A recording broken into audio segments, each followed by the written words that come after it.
Bihar cadre के चर्चित पूर्व आईपीएस अधिकारी काम्या मिश्रा ने हाल ही में एक इंटरव्यू में अपने इस्तीफे, पुलिस करियर और भविष्य की योजनाओं को लेकर खुलकर बात की। उनके अचानक दिए गए इस्तीफे के बाद से ही कई तरह के कयास लग रहे थे, जिन पर अब उन्होंने पूरी तरह से विराम लगा दिया है। काम्या मिश्रा ने उन सभी अटकलों को सिरे से खारिज कर दिया जिनमें कहा जा रहा था कि उन्होंने किसी राजनीतिक या पेशेवर दबाव के चलते नौकरी छोड़ी है।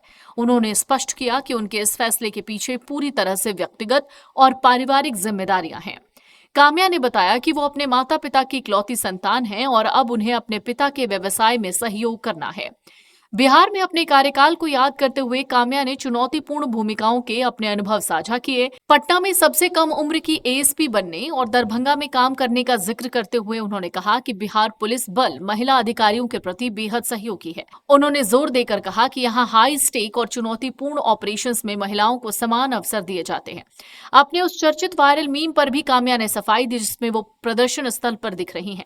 उन्होंने स्थिति साफ करते हुए कहा कि उस दौरान उनकी भूमिका वीआईपी मूवमेंट के लिए सड़क खाली करवाना और यह सुनिश्चित करना था कि प्रदर्शनकारियों को शांतिपूर्ण तरीके से उनके निर्धारित स्थान पर भेजा जाए। अपने निजी जीवन पर चर्चा करते हुए काम्या ने अपने पति और आईपीएस अधिकारी अवधेश दीक्षित के साथ अपने रिश्ते के बारे में बताया। दोनों की पहली मुलाकात मध्य प्रदेश के रतलाम में एक गांव के दौरे के दौरान हुई। उन्होंने अपने प्रपोजल का एक बेहद प्यारा और अनोखा किस्सा साझा करते हुए बताया कि उनके घास से बनी अंगूठी पहनाकर प्रपोज किया गया था।